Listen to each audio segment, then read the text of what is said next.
The book of Gospel according to Matthew, beginning in chapter 26, from the English Standard Version of the Holy Bible. When Jesus had finished all these sayings, he said to his disciples, "You know that after 2 days the Passover is coming, and the Son of Man will be delivered up to be crucified." Then the chief priests and the elders of the people gathered in the palace of the high priest, whose name was Caiaphas, and plotted together in order to arrest Jesus by stealth and kill him.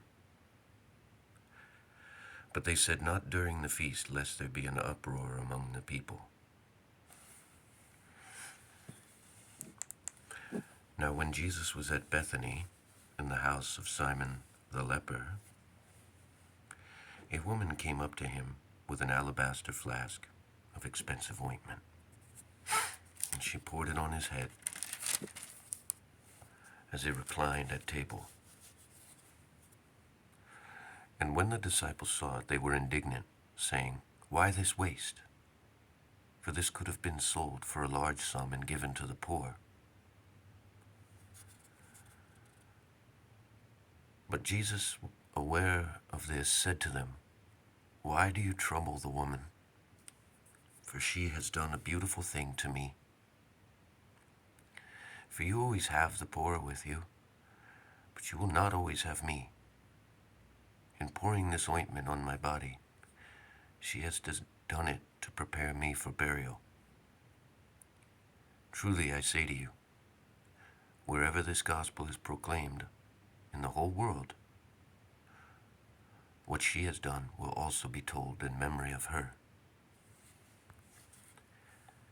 Then one of the 12, whose name was Judas Iscariot, went to the chief priests and said, "What will you give me if I deliver him over to you?"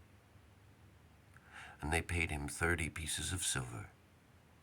And from that moment he sought an opportunity to betray him. Now on the first day of unleavened bread, the disciples came to Jesus, saying, "Where will you have us prepare for you to eat the Passover?" And he said, "Go into the city to a certain man and say to him, 'The teacher says, my time is at hand. I will keep the Passover at your house with my disciples.'" And the disciples did as Jesus had directed them, and they prepared the Passover. When it was evening, he reclined at table with the 12. And as they were eating, he said, "Truly I say to you, one of you will betray me." And they were very sorrowful, and began to say to him, one after another, "Is it I, Lord?" And he answered, "He who has dipped his hand in the dish with me will betray me. The Son of Man goes as it is written of him. But woe to that man by whom the Son of Man is betrayed. It would have been better for that man if he had not been born." Judas, who would betray him, answered, "Is it I, Rabbi?" He said to him, "You have said so." Now as they were eating, Jesus took bread, and after blessing it, broke it and gave it to his disciples, and said, "Take, eat. This is my body." And he took a cup, and when he had given thanks, he gave it to them, saying, "Drink of it, all of you, for this is my blood of the covenant, which is poured out for many for the forgiveness of sins. I tell you, I will not drink again of this fruit of the vine until that day when I drink it anew with you in my Father's kingdom." And when they had sung a hymn, they went out to the Mount of Olives. And then Jesus said to him, "You will all fall away because of me this night, for it is written, I will strike the shepherd, and the sheep of the flock will be scattered. But after I am raised up, I will go before you to Galilee."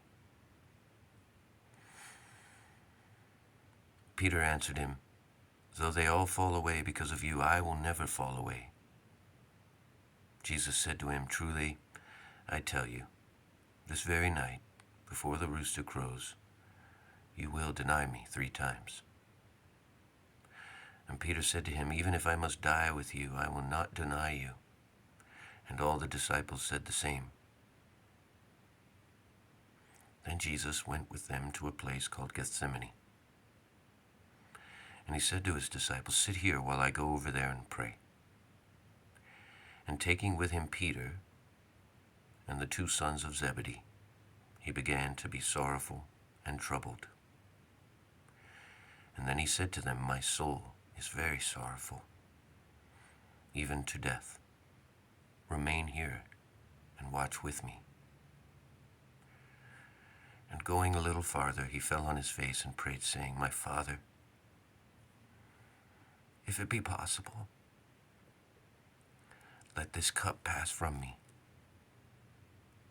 Nevertheless, not as I will, but as you will." And he came to the disciples and found them sleeping. And he said to Peter, "So could you not watch with me 1 hour? Watch and pray, that you may not enter into temptation. The spirit is indeed willing, but the flesh is weak." Again, for the 2nd time, he went away and prayed, "My Father, if this cannot pass, unless I drink it, your will be done." And again he came and found them sleeping, for their eyes were heavy. So leaving them again, he went away and prayed for the 3rd time, saying the same words again. And then he came to the disciples and said to them, "Sleep and take your rest later on. See, the hour is at hand, and the Son of Man is betrayed into the hands of sinners. Rise, let us be going. See, my betrayer is at hand." While he was still speaking, Judas came, one of the 12, and with him a great crowd with swords and clubs, from the chief priests and the elders of the people. Now the betrayer had given them a sign, saying, "The one I will kiss is the man. Seize him." And he came up to Jesus at once and said, "Greetings, Rabbi." And he kissed him. And Jesus said to him, "Friend, do what you came to do." Then they came up and laid hands on Jesus and seized him. And behold, one of those who were with Jesus stretched out his hand and drew his sword and struck the servant of the high priest and cut off his ear. And then Jesus said to him, "Put your sword back into its place, for all who take the sword will perish by the sword. Do you think that I cannot appeal to my Father, and he will at once send me more than 12 legions of angels? But how then should the scriptures be fulfilled, that it must be so?" At that hour Jesus said to the crowds, "Have you come out against a robber, with swords and clubs to capture me? Day after day I sat in the temple, teaching, and you did not seize me. But all this has taken place, that the scriptures of the prophets might be fulfilled." And then all the disciples left him and fled. Then those who had seized Jesus led him to Caiaphas the high priest, where the scribes and the elders had gathered. And Peter was following him at a distance, as far as the courtyard of the high priest. And going inside, he sat with the guards to see the end. Now the chief priests and the whole council were seeking false testimony against Jesus, that they might put him to death. But they found none, though many false witnesses came forward. At last 2 came forward and said, "This man said, I am able to destroy the temple of God and rebuild it in 3 days." And the high priest stood up and said, "Have you no answer to make? What is it that these men testify against you?" But Jesus remained silent. And the high priest said to him, "I adjure you by the living God, tell us if you are the Christ, the Son of God." And Jesus said to him, "You have said so. But I tell you, from now on you will see the Son of Man seated at the right hand of power and coming on the clouds of heaven." And I'm just going to break in here. Right here, Jesus is referencing Daniel 7, 9, and 10. Chapter 7, verses 9 and 10. And Jesus is also claiming divinity. And Caiaphas, the high priest, clearly understands that. He knows exactly what Jesus is saying. It's not obscure. It's not hidden. It's blatant and very forward. So, back to chapter 26, resuming at verse 65. Then the high priest tore his robes and said, "He has uttered blasphemy." That's clearly how we know Caiaphas knew. Not only that, but you wouldn't be high priest if you didn't have this kind of knowledge of the scriptures. "He has uttered blasphemy. What further witnesses do we need? You have now heard his blasphemy. What is your judgment?" They answered, "He deserves death." Then they spit in his face and struck him. And some slapped him, saying, "Prophesy to us. You, Christ, who is it that struck you?" Now Peter was sitting outside in the courtyard, and a servant girl came up to him and said, "You also were with Jesus the Galilean." But he denied it before them all, saying, "I don't know what you mean." And when he went out to the entrance, another servant girl saw him, and she said to the bystanders, "This man was with Jesus of Nazareth." And again he denied it with an oath, "I do not know the man." After a little while, the bystanders came up and said to Peter, "Certainly you too are one of them, for your accent betrays you." And then he began to invoke a curse on himself and to swear, "I do not know the man." And immediately the rooster crowed, and Peter remembered the saying of Jesus, "Before the rooster crows, you will deny me 3 times." And he went out and wept bitterly.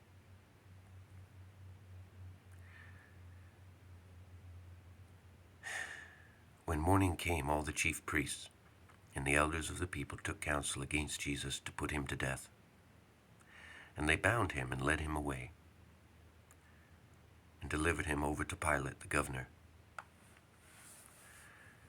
Then when Judas, his betrayer, saw that Jesus was condemned, he changed his mind and brought back the 30 pieces of silver to the chief priests and the elders, saying, "I have sinned by betraying innocent blood." And they said, "What is that to us? See to it yourself." And throwing down the pieces of silver into the temple, he departed and went and hanged himself. But the chief priests, taking the pieces of silver, said, "It is not lawful to put them into the treasury, since it is blood money." So they took counsel and bought with them the potter's field as a burial place for strangers. Therefore that field has been called the field of blood to this day. Then was fulfilled what had been spoken by the prophet Jeremiah. And they took the 30 pieces of silver, the price of him on whom a price had been set by some of the sons of Israel. And they gave them for the potter's field, as the Lord directed me. Now Jesus stood before the governor, and the governor asked him, "Are you the king of the Jews?" And Jesus said, "You have said so." But when he was accused by the chief priests and elders, he gave no answer. Then Pilate said to him, "Do you not hear how many things they testify against you?" But he gave him no answer, not even a single charge, not even to a single charge, so that the governor was greatly amazed. Now at the feast, the governor was accustomed to release for the crowd any one prisoner whom they wanted. And they had then a notorious prisoner called Barabbas. So when they had gathered, Pilate said to them, "Whom do you want me to release for you? Barabbas or Jesus, who is called Christ?" For he knew that it was out of envy that they had delivered him up. Besides, while he was sitting on the judgment seat, his wife sent word to him, "Have nothing to do with that righteous man, for I have suffered much because of him today in a dream." Now the chief priests and the elders persuaded the crowd to ask for Barabbas and destroy Jesus. The governor again said to them, "Which of the two do you want me to release to you?" And they said, "Barabbas." Pilate said to them, "Then what shall I do with Jesus, who is called Christ?"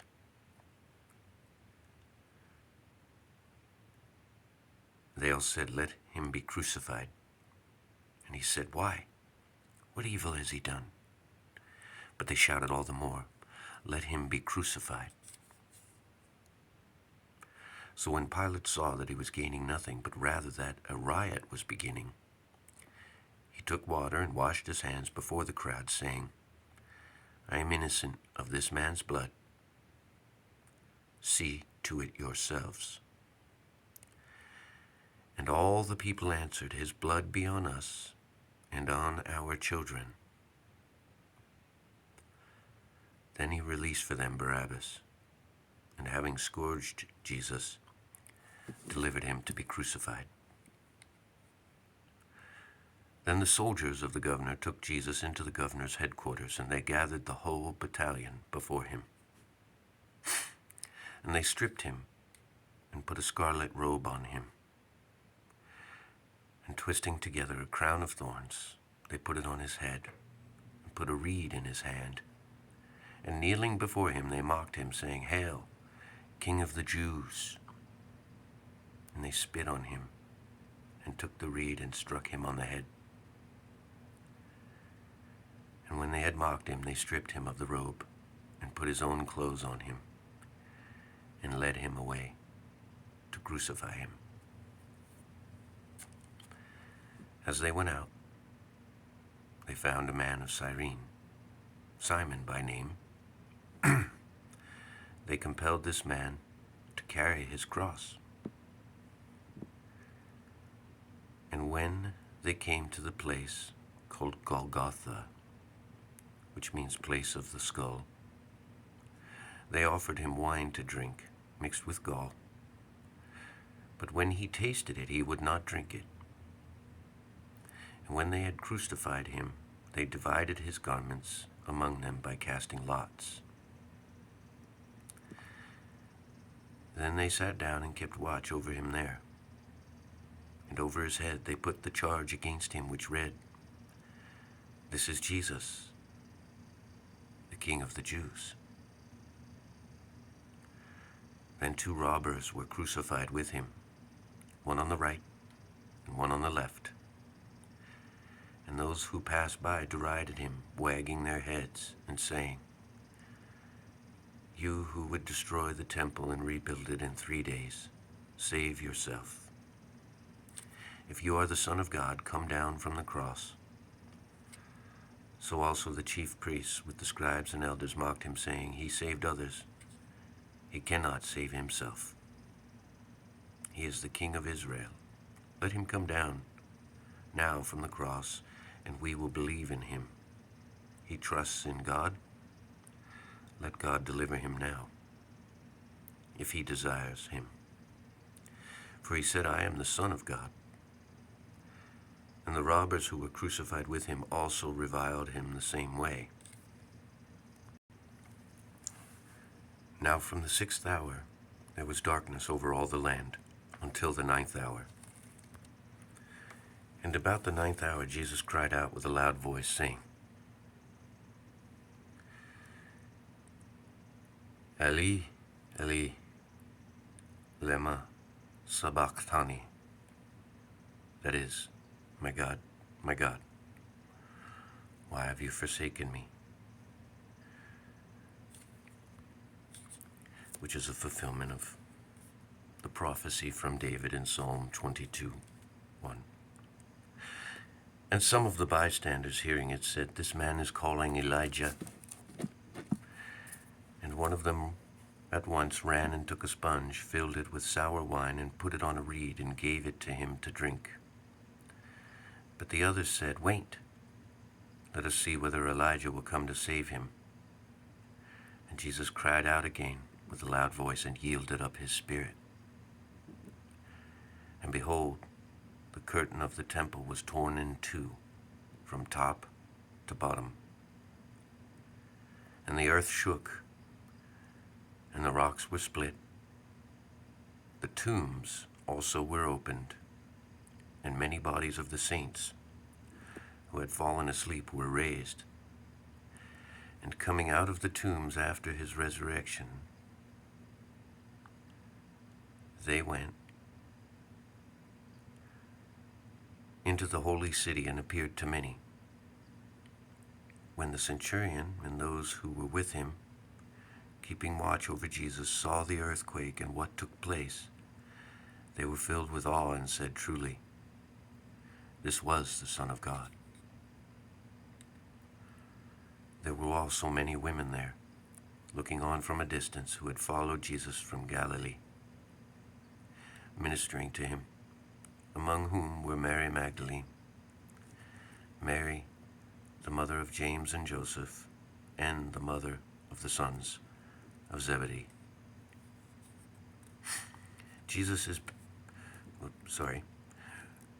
When it was evening, there came a rich man from Arimathea.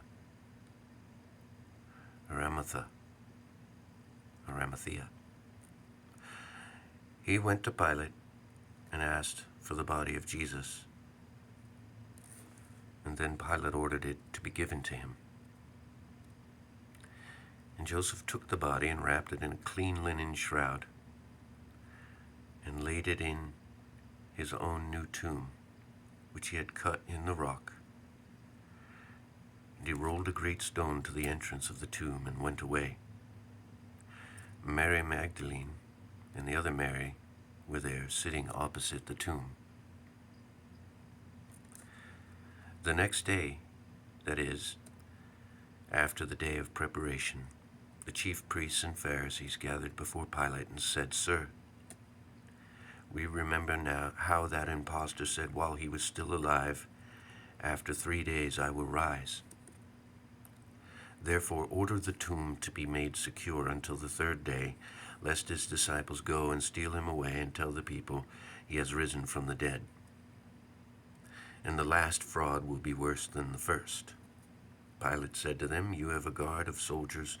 Go, make it secure as you can. So they went and made the tomb secure by sealing the stone and setting a guard. Now after the Sabbath, toward the dawn of the 1st day of the week, Mary Magdalene and the other Mary went to see the tomb. And behold, there was a great earthquake, for an angel of the Lord descended from heaven and came and rolled back the stone and sat on it. His appearance was like lightning, and his clothing white as snow. And for fear of him the guards trembled and became like dead men. But the angel said to the women, Do not be afraid, for I know that you seek Jesus who was crucified. He is not here, for he has risen, just as he said. Come, see the place where he lay. Then go quickly and tell his disciples that he has risen from the dead, and behold, he is going before you to Galilee. There you will see him. See, I have told you. So they departed quickly from the tomb with fear and great joy, and ran to tell his disciples. And behold, Jesus met them and said, Greetings. And they came up and took hold of his feet and worshipped him. Then Jesus said to them, Do not be afraid. Go and tell my brothers to go to Galilee, and there they will see me. While they were going, behold, some of the guard went into the city and told the chief priests all that had taken place. And when they had assembled with the elders and taken counsel, they gave a sufficient sum of money to the soldiers and said, Tell the people his disciples came by night and stole him away while we were asleep. And if this comes to the governor's ears, we will satisfy him and keep you out of trouble. So they took the money and did as they were directed. And this story has been spread among the Jews to this day. Now the 11 disciples went to Galilee, to the mountain to which Jesus had directed them. And when they saw him, they worshipped him. But some doubted. And Jesus came and said to them, All authority in heaven and on earth has been given to me. Go therefore and make disciples of all nations, baptizing them in the name of the Father, and of the Son, and of the Holy Spirit, teaching them to observe all that I have commanded you. And behold, I am with you always, to the end of the age.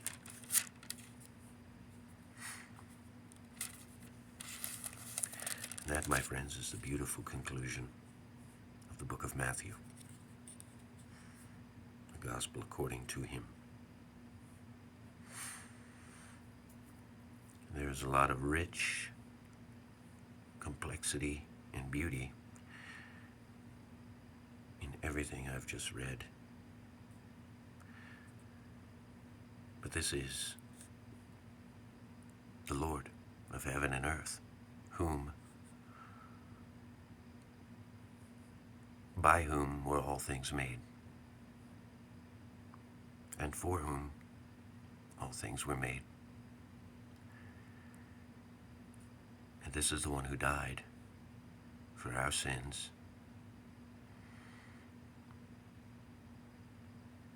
so divinity condescending or taking a place of lowliness, lowering himself, coming, being placed into the womb of a woman, a virgin woman,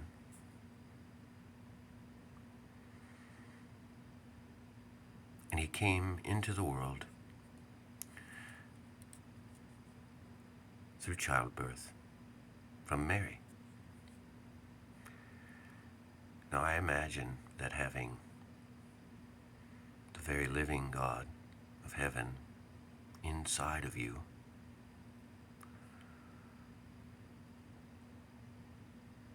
would cause a very great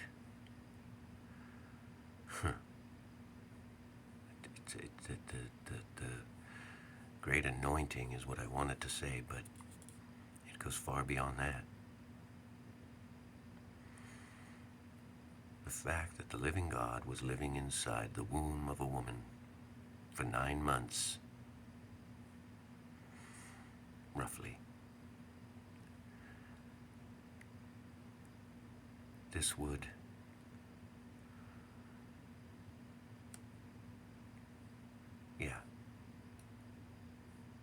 it's incredibly amazing.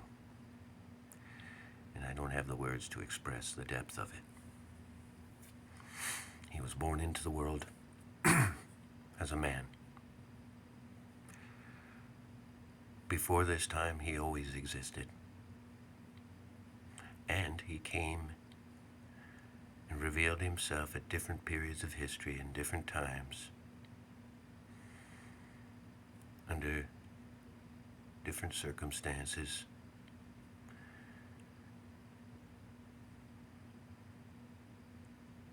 in different forms, maybe, at least known by different names, not actually forms, I'm sorry. But this was Yahweh who led Israel through the wilderness, who met Moses on the mountain, who walked with Adam in the garden. This is the one who created in the beginning.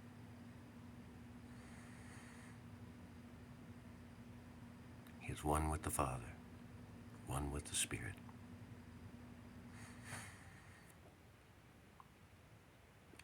There's lots of mystery there, but there are a few things we know. So there's the very same one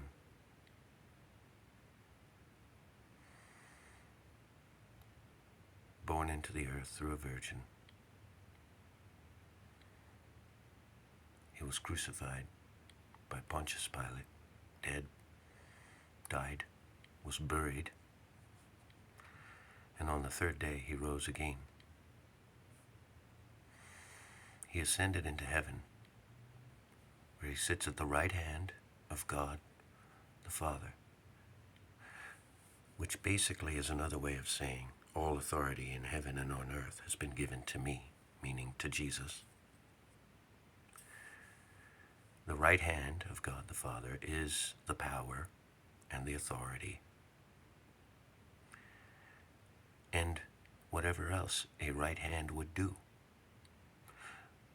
Not only power and authority, could be justice, could be mercy. You can stretch out your hand in many ways and for different reasons. So there's a conceptual idea going on there, and it's meant to be explored. It's not meant to be a straightforward,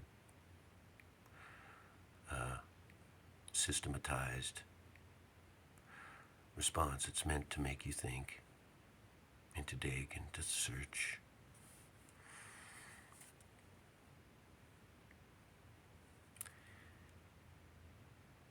He died so that we might live.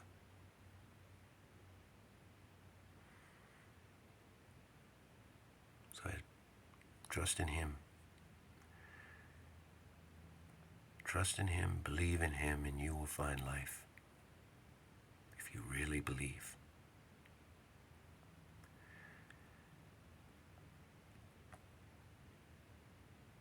I don't need to equivocate with that. Just truly believe, genuinely believe, sincerely believe. The rest will come if you genuinely believe.